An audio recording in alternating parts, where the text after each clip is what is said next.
back to Urbana City Council regular session Tuesday, June 2nd, 2015 at 7 o'clock. Roll call, please. Mr. Pena. Here. Mr. Hoffman.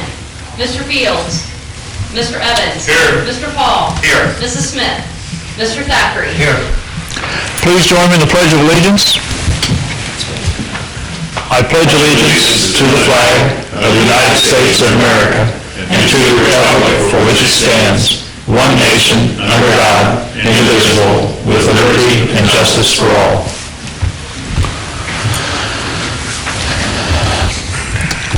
Thank you. The first thing on our agenda tonight is approval of Urbana City Council regular session minutes from May 19th, 2015, and Urbana City Council work session minutes from May 26th, 2015. Mr. Hess, I make a motion that we accept both of those sets of minutes as prepared. Second. Any additions or corrections? Hearing none, all those in favor of accepting the Urbana City Council regular session minutes and work session minutes signify by saying aye. Aye. Any opposed? Communications, Madam Clerk. Number 1, City of Urbana Shade Tree Commission minutes, April 9th, 2015, emailed May 19th, 2015. Could council speak to this? We need a motion, please. So moved. Second. Any questions, additions to this set of minutes? Mr. Hess, I move that we read the next one and vote on them together. Okay. Madam Clerk, the next one, please. City of Urbana Design Review Board minutes, April 27th, 2015, emailed May 29th, 2015. Speak to this, council. We need a motion, please. So moved. Second. Okay, are there any questions or comments on either set of minutes? Somebody hear an echo? Yeah, small way. Okay, I thought it was me there for a minute.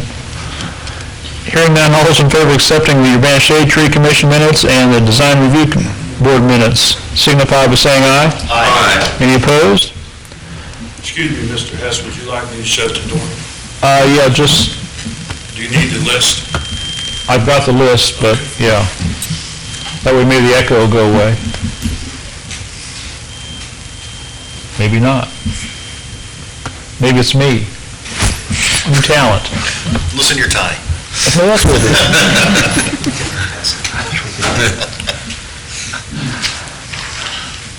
Thank you, Mr. Evans. You're welcome. Okay, we have one late addition, administrative reports from the Board of Control. Madam Clerk. The Board of Control recommends council authorize a purchase order to Ferguson Waterworks in the amount of $10,770 for the purchase of 6 fire hydrants. This expenditure will be charged to the water fund and is in the 2015 budget. Vote 3-0. Okay, council, I think you got an email on this also, but to speak to this, we need a motion, please. So moved. Second. Too much, used up all the hydrants. If this purchase request seems like deja vu, it kind of is. About 2 or 3 council meetings before, you approved the purchase of 6 previous fire hydrants, and since the time we ordered them and we haven't received them yet, 5 of them already have homes, so that will leave me with 1. So while the price is good, I figured let's grab another 6. Mr. Evans, questions? Now, are these to replace ones that we placed in the Amherst and what? No. Are these replaces because of? These are replaces either because somebody decided to hit them with a car, trucks backed into them, they corroded and aren't worthy anymore, or some of them just get really old after a while. So the ones that we are replacing because of accidents, will we be recouping? If we got the people who did it, there's a couple that were hit and runs, Okay, and we have no idea. that's all. Mr. Paul. How many of the new 6 do you think you're going to have in play before the end of the year? In other words, are we going to see this again in the next? If I have another month like last month, yeah, but normally we don't go through that many in a year. I mean, normally a dozen will do it in a year easily. Do we have a couple that are corroded or look like they're about ready to be done with their lifespan? We just fixed 4 down on State Route 55 that I'm going to cross my fingers and say that we'll probably get another 5 years out of, but I would like to have have more than one sitting on the shelf just in case something Right. does happen Well, down there. Yeah, I think that makes sense. Sounds like we have some drivers that need some classes or something, but is this 10,000, is that the same dollars figure that we had before? Yep. Isn't it? Yep. Okay. That's all. No further questions. Any idea what the price increase might be? Say we got half of them now and half of them later. Probably $200 or $300. $200-300, okay. Only question I had. Mr. Pena? It's in the budget, so. What do we do with the old ones? The old ones are usually gutted in order so that we can use the parts, because parts don't come cheap either. The reason I ask is, I had a request from one of the board members at the dog park if they could have a couple hydrants out there for dogs. I know you're laughing, guys, but that's what I was asked. We do not have in place a means for disposal of public property to the public. Because of the price of stuff that we put into it, usually whatever hydrants are left are pretty beat up by the time we're done with them. I don't think the dogs would mind. I would suggest putting in a request to administration. Just wanted to make sure we didn't have any other plans for them. Okay, council, no further questions? All those in favor of accepting the Board of Control's recommendation to authorize a purchase order to Ferguson Water Works in the amount of $10,770 for 6 new fire hydrants, signify by saying aye. Aye. Any opposed? Thank you. Get them coming. We are now at the point of our meeting where there's citizens' comments. I had 2 citizens sign in tonight. Ben, you were first.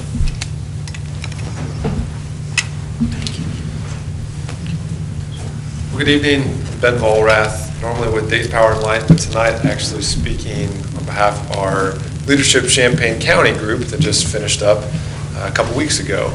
I was fortunate enough to go through the class, and for those of you that have participated in that program, it's a phenomenal program that our chamber puts on. Sandy, Brett Spriggs, their whole board, they do a very, very nice job getting exposure of people to see everything the county has to offer. And part of the program is for a team to complete a project. And the group that I participated in did a project basically saying, hey, there's a lot of parts in this county that people take for granted and don't get to see very often. As we were going about our business in the county, we realized there were a lot of, in particular, natural beauty spots around here that just kind of go under the radar. And so we developed a summer challenge for Champaign County residents called Naturally Ours, Rarely Seen. And in that, we developed a list of 9 sites around the county to encourage people to go visit.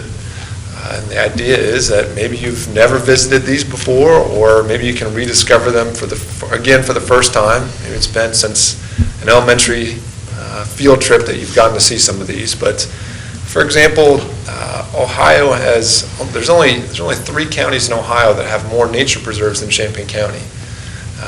We have 4: Cedar Bog, Kaiser Lake Wetlands, Davy Woods, and Siegenthaler-Esker. A lot of people never even heard of that 4th one. It's out on Couchman Road, a little northwest of here. And so the program, the way we developed it is after you visit 3 of these 9 sites, you stop into the chamber, you can get a little prize. Ohio Department of Natural Resources put together a little goodie bag for people for that. After you visit 5 places, you get discounted admission to Cedar Bog and to Ohio Caverns. And after visiting 7 places, you get a free disc to go play disc golf at the Urbana Disc Golf Course. If you finish all 9 sites, then your name gets entered into a drawing to win a free night camping in any Ohio State park. So just want to encourage you all to participate. There's more information at the chamber. I have some brochures if anyone would like to take one with them. There are also brochures in the library. I'm going to try to have some maybe even here at the city building. So we're excited about it. We have a Facebook site as well. Naturally Ours, Rarely Seen is the Facebook site where you can get a little bit more information. But just a good summer program between June and September for people to get out and see what this county has to offer. So that's all. Thank you very much. Thank you, Ben. Thank you. Council, have any questions? Just a quick statement, if I may. That's good thinking outside the box to get people involved in some of these things. I'd never heard of the 4th one. What was it called again? Siegenthaler-Esker. Okay, I'll check that out. Yeah, check it out. So I commend the group on that. That's a great idea. Thank you. Well done. and they say there's nothing to do in Champaign County. That's right. Just knocked out a summer. Thank you. Okay. Our second citizen, Rochelle, come right on up.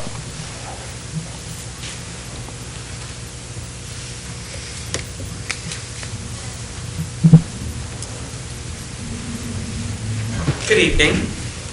My name is Rochelle Twining. I'm the Executive Director of the Community Action Agency of Delaware, Madison, and Union Counties, serving Champaign, Logan, and Shelby. Locally, we're located at 40 Monument Square. Our administrative offices are at 242 South Main Street in Marysville. To give you a bit of background, community action agencies were formed more than 50 years ago by President Johnson's War on Poverty.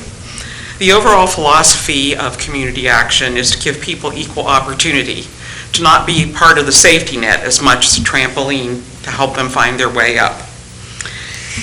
Approximately 2 years ago in February, the Ohio Development Department, which is now called the Ohio Development Services Agency, requested that our agency take over the weatherization program.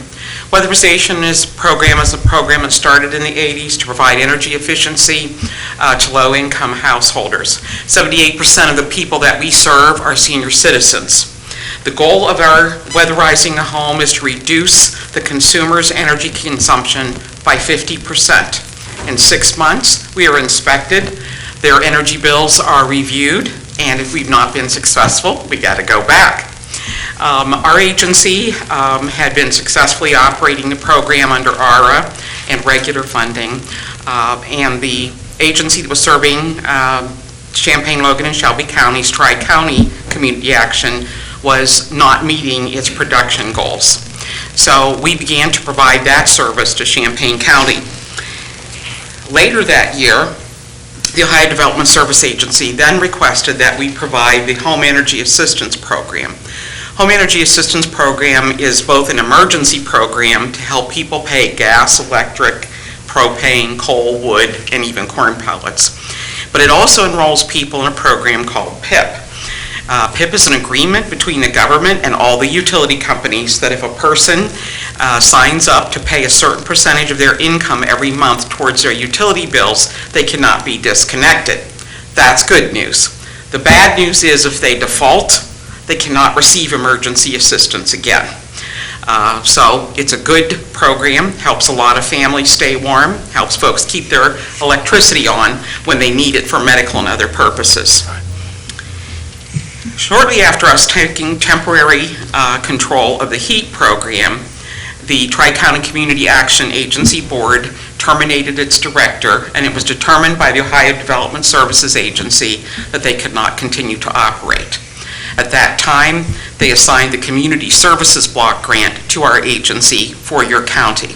Community Services Block Grant is designated to go to the Community Action Agency that represents each county. It cannot go to any other agency.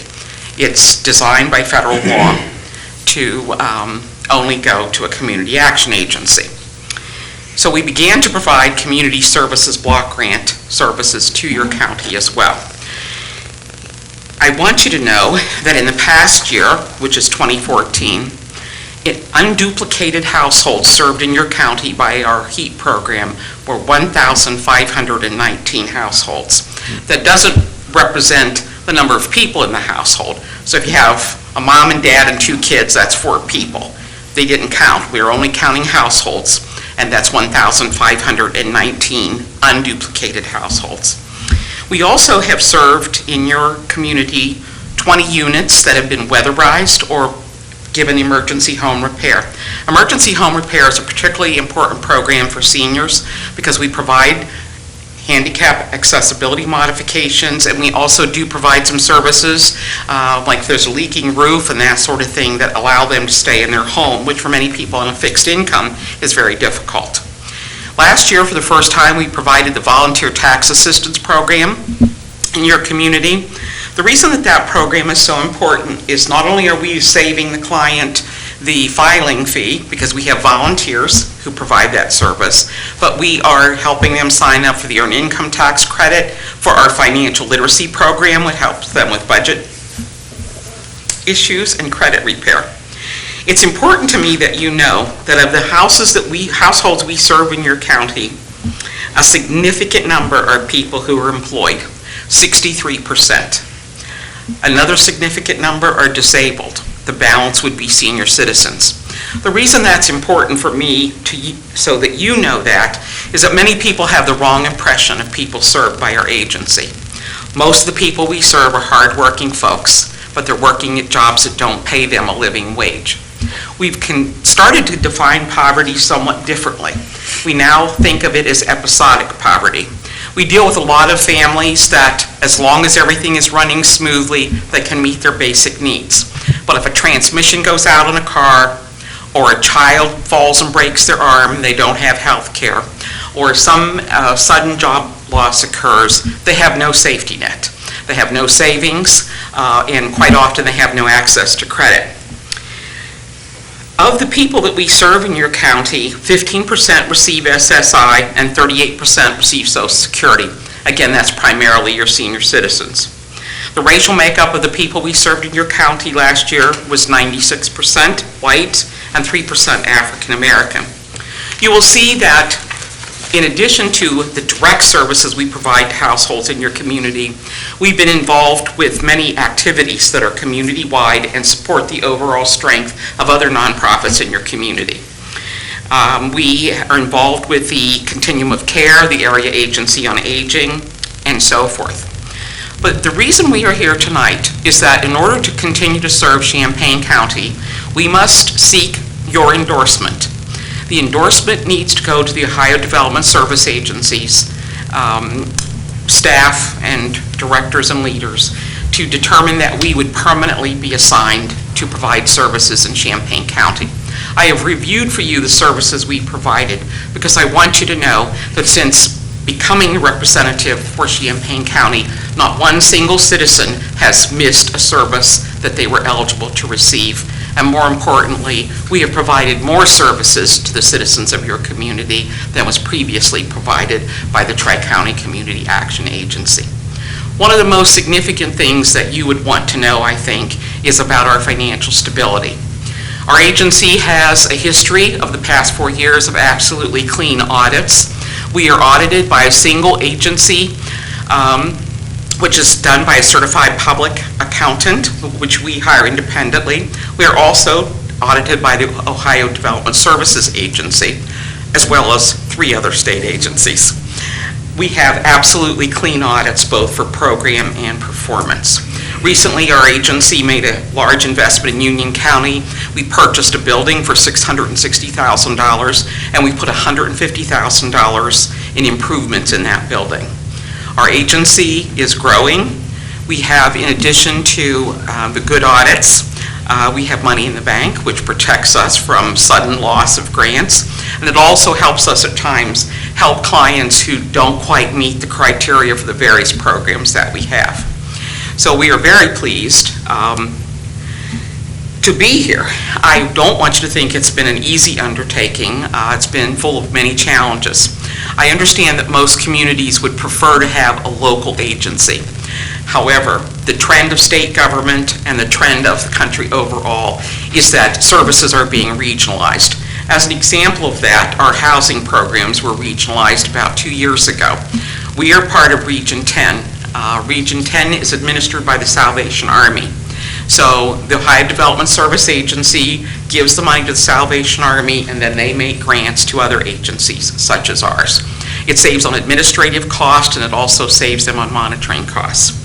So I have with me tonight copies of the report that I have given you, and I also have with me a survey that we conducted of your clients served here in the county to ask what they felt the needs were. One of the things that we are in the process doing is conducting a needs assessment. A community action agency can provide virtually any service that is beneficial to low-income people as defined by that community. Some community action agencies run Head Start, transportation programs, food banks, shelters. In December of last year, we opened a shelter for homeless people in Madison County. So the other thing I'd like to point out about the shelter that we opened in Madison County is that we were able to receive a waiver from the state to recognize that services that are provided in more rural areas may take a different direction than services that are provided in more urban areas. One of the most challenging things for homeless service is that in a shelter you have to have 24-hour-a-day staff coverage. That's extremely expensive. So we have a program called Family Development, where we work with families very intensely, but they stay in a duplex home that we rent and work through their issues with getting permanent housing. Since December, every family that we have housed, except one that had to be evicted, has managed to get permanent housing when they left the shelter. That's important, particularly for children who need to remain in a consistent school district. So that's our story, and this is our request. I'll be glad to answer any questions you have, but I will have to ask you to bear with me because there's something in your sound system that is interacting with my hearing aids. And so I'm getting this loud buzzing. Shanda Wilson is our local Champaign County manager. Champaign lives in Union County, but our other 4 employees are residents of your county. And we think that's important for you to know because we want you to understand that we intend to be a local entity. We do not intend to be a distant landlord. Mr. Pena, questions? No, a couple. First of all, it's great work you're doing and appreciate all you're doing for our county. It sounds similar to the CHIPS program as far as efficiency, helping people out with efficient furnaces. You said that you winterize homes. What's the criteria for somebody to get help? Did you not hear that? Can you help me? Yes, what the criteria for someone to get help was. Say it again. The criteria for someone to get help was. The what? Criteria for someone to get help. The criteria. In order to become designated as a community action agency, you have to have a board that is defined by federal code. It has to have 1/3 elected officials, county commissioners and mayors. It has to have 1/3 low-income people, and it has to have 1/3 of representatives from the community, insurance agents, union representatives, etc. The low-income constituents have to be democratically elected. They check our election results. So that's the first criteria. The second criteria is you have to prove that you have a history and a track record of handling federal funds. And the third is you have to conduct a community needs assessment to assure the state that you're providing services that are needed in that county. Mr. Hess? I know Rochelle pretty well, so I'm going to help her here. Okay.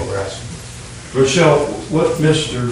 Pena was wanting to know Is for the energy assistance program, the weatherization, how do residents qualify for that program? Thank you. Thank you for clarifying that. They have to be at 200% of the federal poverty level or below. We can occasionally make an exception if there's a disabled person in the household, but primarily it's determined by their income level.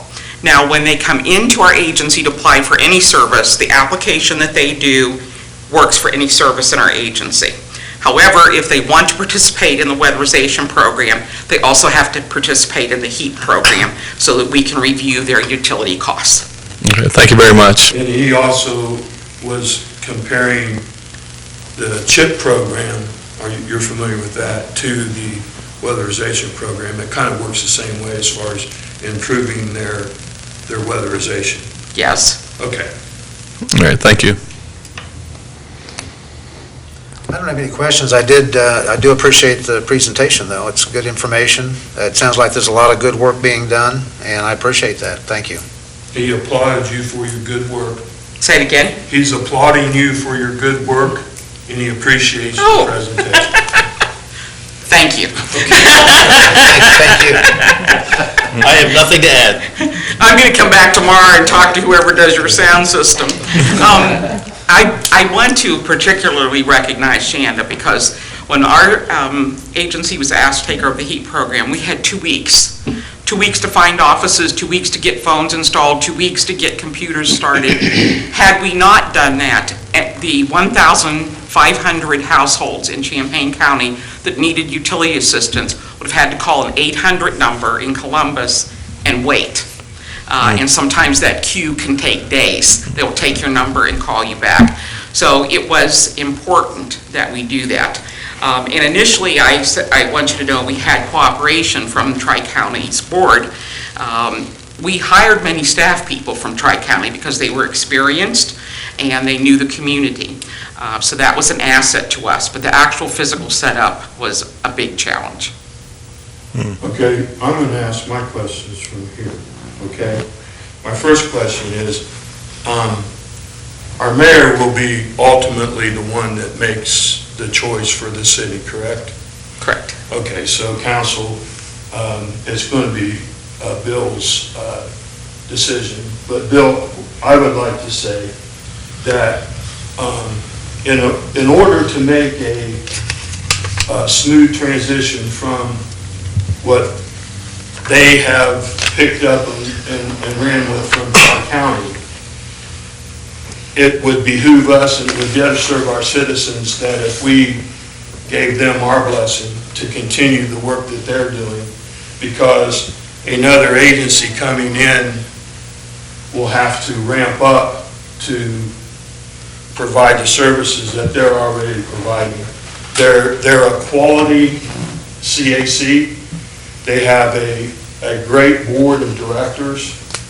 And of course, when it all shakes out and they get the designation, they will have members of our community on their board as well, correct? Because they have to have local representation. So I would recommend to you, as a city councilman and as a board member of Tri-County, that we endorse DMU as the provider here in Urbana.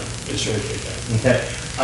Kevin, you and I get together? Sure. And go over this? Because I have a letter sitting on my desk. We do, and as luck would have it, I have a copy here for you that you might use. Yeah. I would ask that both the city council and the mayor consider endorsing us. Okay. The reason being, we need a total of 17 endorsements. If we don't get 17 endorsements, then the state has to apply to the U.S. Department of Health and Human Services to appoint us, and that's a whole nother long, drawn-out process. So I have it with me, I'll be glad to leave it with you. Okay, that would be fine, and I'll sit down and discuss it, because really, I had really no clue when I got the letter exactly what was going on. And matter of fact, we were going to talk about it tomorrow, but Al, if you and I can get together and discuss it. Yes. Thank you so much. Thank you, Al. Yes. Thank you very much. Thank you.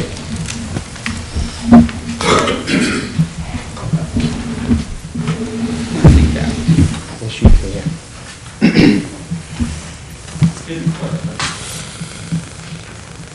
Thank you very much. You said you needed 17 recommendations, I guess. Endorsements? Council is 1, or is council 7? When you say we need 17 endorsements, Yes. does city council count as one? Yes, it does. Just And one. mayor counts as one. Okay, okay. Answered that one. Yep. Thank you for coming, and thank you for all the information, and good luck. If I may, Martin, just for general information, the county commissioners will be endorsements, the villages and the townships and the other mayors of the whole county, as well as our county, Shelby County, and Logan County. Yeah, so I don't think it'll be a hard time getting 17. I don't. What kind of time frame are we looking at to get the 17? What's the time frame? We would like to have your endorsement before the end of June.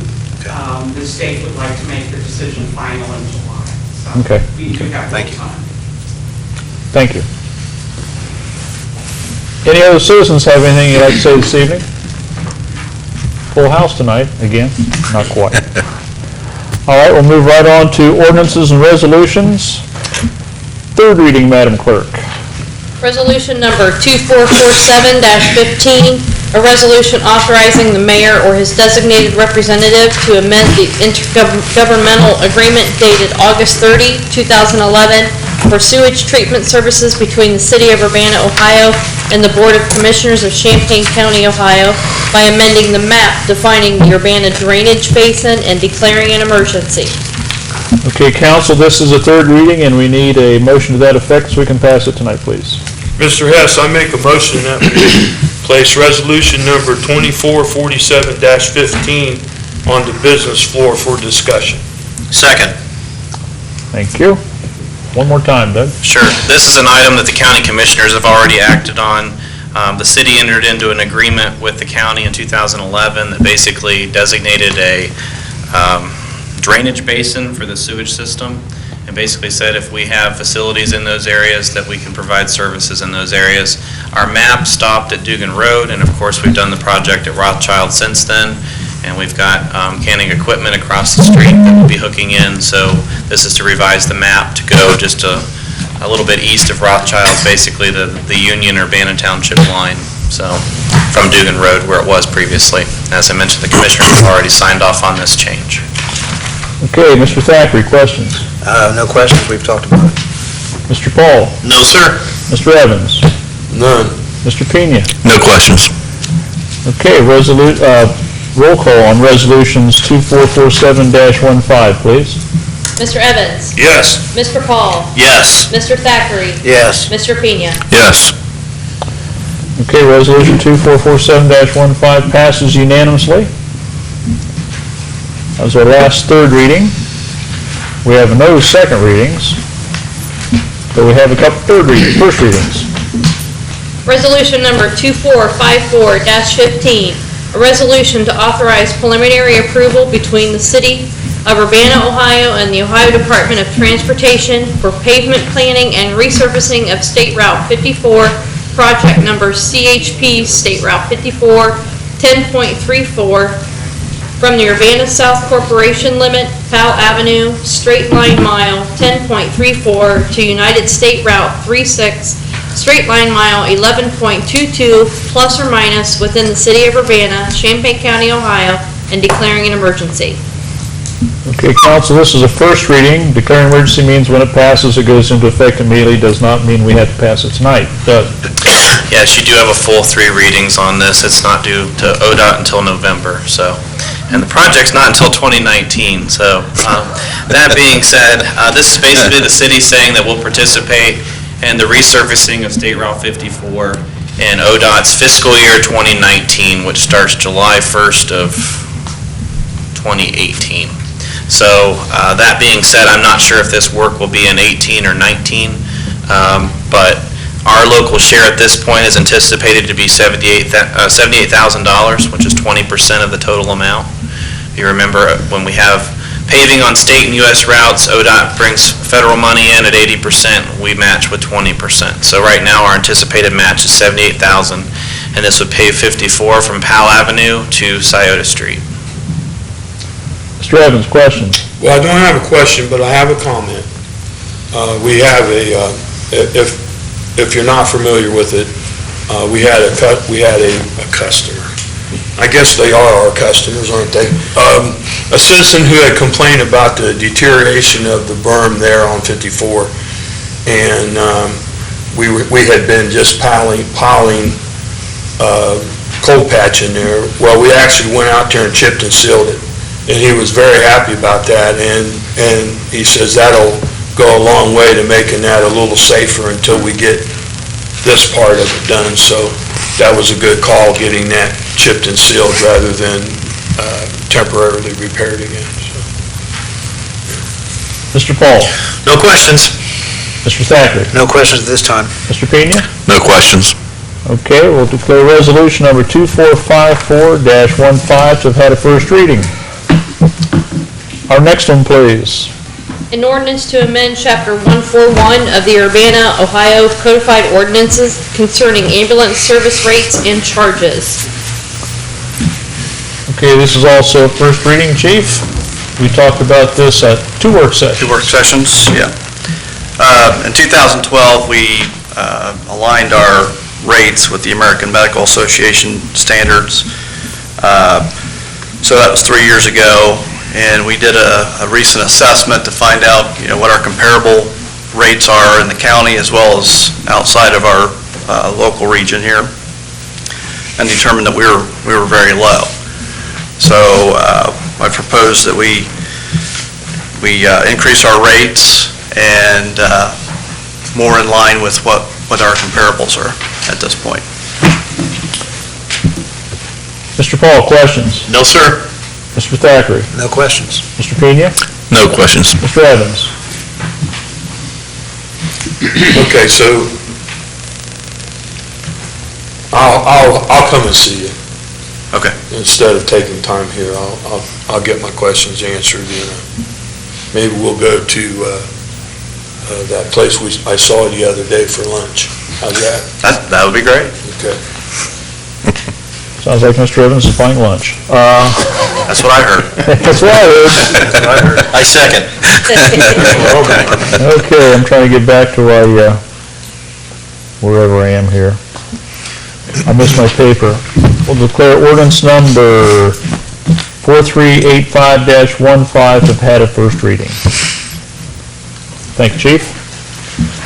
And the next one, please. Ordinance number 4429-15, an ordinance adopting the tax budget of the city of Urbana, Ohio for the fiscal year beginning January 1, 2016, submitting the same to the county auditor. See attached.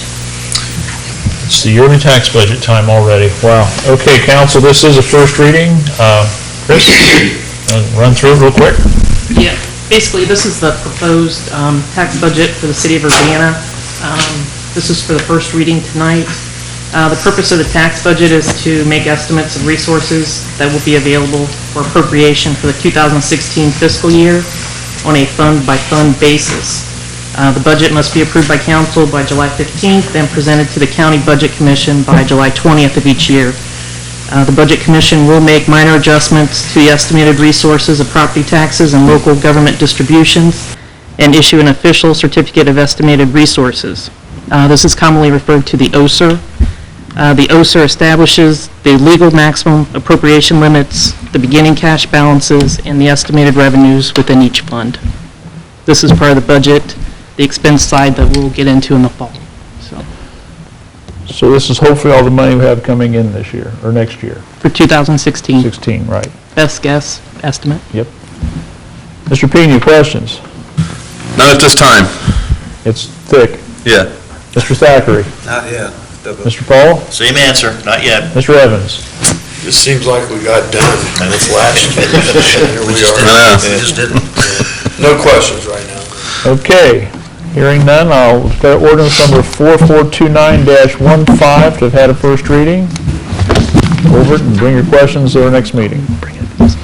And that was the last ordinance, resolution, request for money. We will now go into miscellaneous business. Start with Mr. Evans. Well, first of all, I'd like to make a motion that we excuse our absent members, Mr. Hoffman, Mr. Fields, and Mrs. Smith. A second. All those in favor of excusing our absent members signify by saying aye. Aye. Any opposed? Okay. Anything else? Okay. Mr. Paul? I have nothing this evening. Yet. Mr. Thackeray? I would like to get an explanation of how the citizens should get rid of refuge that, like chairs and tables and things. I know we've talked about it before. There's been some dumpsters around that are being filled up by other people's junk. I don't know if maybe Doug could address that real quick so people know what the normal process would be to get rid of something large other than put it in somebody else's dumpster. You're saying like solid waste, like couches, mattresses, those types Chest of of things? drawers, Yeah. whatever it is. All of the waste haulers, depending on who people have for their trash service, assuming they have trash service, which, believe it or not, there are people that from time to time do not. But basically, they all offer large item pickup either as part of the program of what they're paying for each month, or there may be an additional fee. So, I think it's like $15 or $20 from one of the haulers to haul away a mattress, for example. So, if they're already a customer. So it just depends on who their hauler is. And a lot of times people will put stuff out to the curb and not call the hauler and tell them it's there, and not have arrangements made to pay if there's an extra fee, and so it sits for a couple weeks. So it's a very common occurrence. So, Very common occurrence. It's starting to happen more. I think people are cleaning out garages or something. Yeah. So I just wanted to bring that up. I've had two that I know of, plus mine, that have been overfilled. I'm going to start putting locks on mine. Yeah, I would advise that. Okay, just wanted to run that past you. We'll just store them beside it. And in my case, I know when it's overflowed, I get billed an extra $50, so I'm paying $50 to get rid of somebody else's junk. Right. So just be aware. Mr. Thackeray, if I might add, I've been quite successful with working with the police department on having people served subpoenas for what they call theft of services. So if you can verify who dumped it in there by maybe finding, a name or something like that, the police will follow up and they'll come to municipal court with a summons for theft of services. So you might check that out. Good information. Yeah. I'll pass that on. There's two other people who have talked to me about it. I'll pass that on. Thank you. That's it. Mr. Pena? I have nothing tonight. Chief, anything for us more? Nothing else? Okay. Nothing for water? Doug's passing? Whoa! Wow. That's like me passing. Wow. Doug always has something. And Dan, the law department has? Well, just to follow up, what Mr. Evans said is correct. If you can determine who is dumping in someone else's receptacle, they can be charged with theft of services, which is a first-degree misdemeanor. It's punishable with up to 6 months in jail on a conviction. If you're having situations where people are just, dumping in an alley or on someone else's property, they can be charged with littering, which is a third-degree misdemeanor, and also could face jail time for that. And I am going to be requesting an executive session that's on the agenda. That's all you want? No. Chris? I forgot to mention, we'll have to have a public hearing prior to next council meeting concerning the OSER. So you want to set that now, like at 6:45 on our, I don't have a calendar because... 6:45 on the 16th of June. 16th? We'll have a public hearing on the budget at 6:45, June 16th? Yes. Here. So if you're interested in talking about the budget, or hearing about the budget. That's it? That's it. Mr. Bruder? Just a couple things here. Just an update, wastewater treatment plant. I think Chad's contacted some of you and have talked.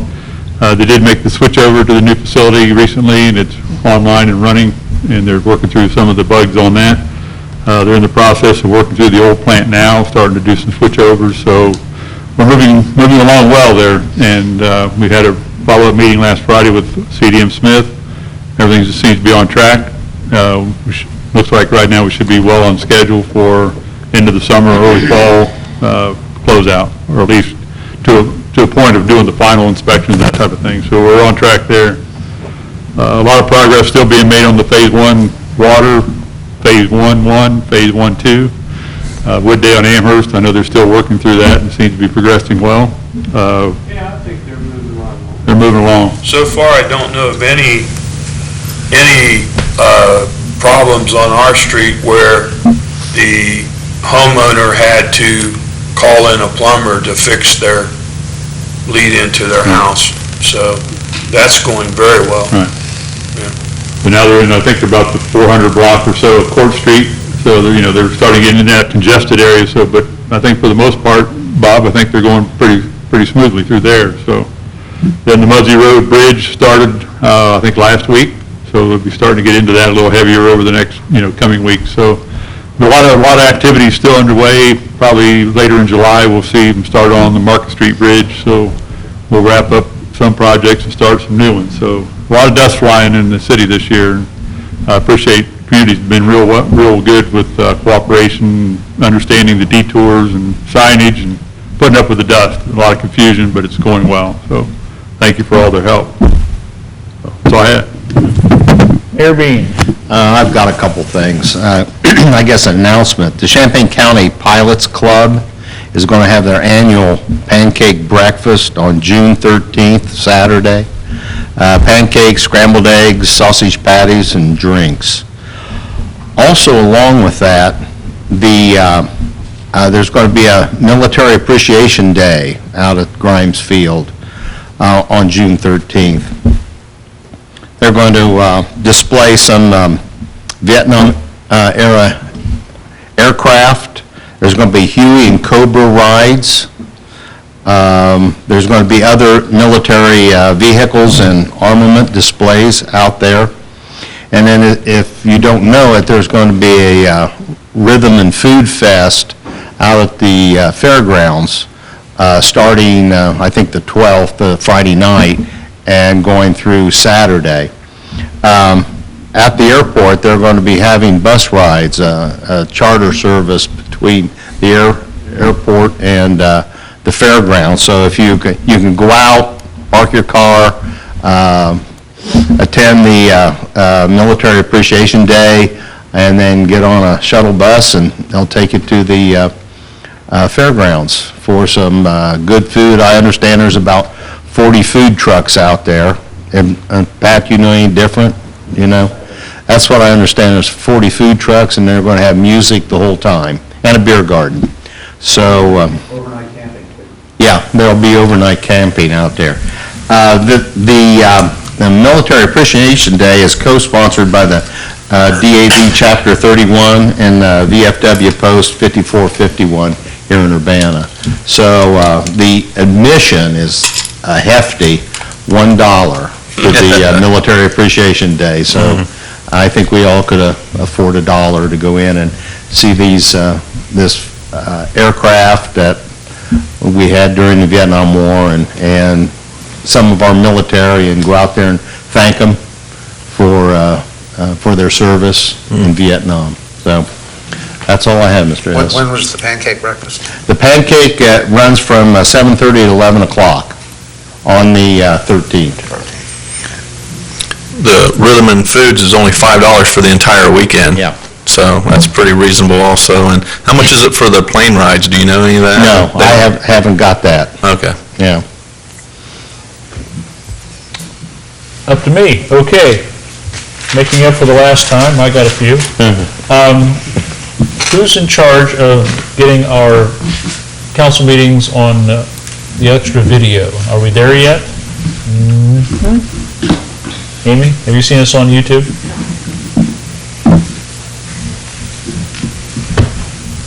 Brianne? I'll start this and go that I way. created the channel, I can't say more than that.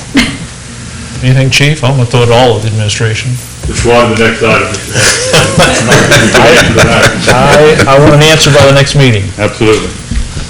Fire training, Chief, have you got your volunteers for the fire training that the mayor and I took last year that we went through like that and felt great for the week after too? Didn't you have some new times for fire training? If you guys had the opportunity to do it. They canceled the class this last month. Okay. For enrollment, but there will be another one in October. Okay. October might be a good time to go because it's not quite as hot. I'm on that list. I hope. It's real easy. I saw you both the week after that was done. My back still hurts. My eyes are killing me. Grass cutting seems to be coming along pretty well. Appreciate that. I had somebody ask me about trash trucks in the alleys, and the alleys are getting in bad shape. Do we have an ordinance that says we don't have any ordinance that says you can't go up and down an alley with a trash truck, right? That's what I told this person. I can't speak to that off the top of my head, but I'll check. Okay, so I can get back to them. Thank you very much. That's 2 for next time. Keep you on his toes. Lastly, I'm going to touch on this subject and probably get in trouble, but it won't be the first time. There's a lot of controversy going on in the city right now about the schools in the city, and we're trying to work this thing out. The city wants to see the schools, and the schools wants to be in the city. So just you're going to hear a lot of rumors, and make sure you don't listen to the rumors, listen to the facts. Everybody's trying to make this thing work, so don't look at it badly, look at it positively so we can get it going. Okay, that's all I'm going to do with it tonight. We have a request for executive session pursuant to Ohio Revised Code Section 121-22, parentheses G, parentheses 3, a conference with an attorney for the public body concerning disputes involving the public body that are the subject of pending or imminent court action pursuant to City Ordinance 107.01E7 to discuss recruitment, establishment, retention, or expansion of any private business. Council, if you're so inclined, we need a motion to that effect. So moved. Second. Roll call on the passage for the executive session, please. Mr. Evans? Yes. Mr. Paul? Yes. Mr. Thackeray? Yes. Mr. Pena? Yes. Okay, we will be going to executive session. We'll be coming back and retiring this meeting. No further business will be conducted tonight. Thank you, ladies and gentlemen. Have a good week.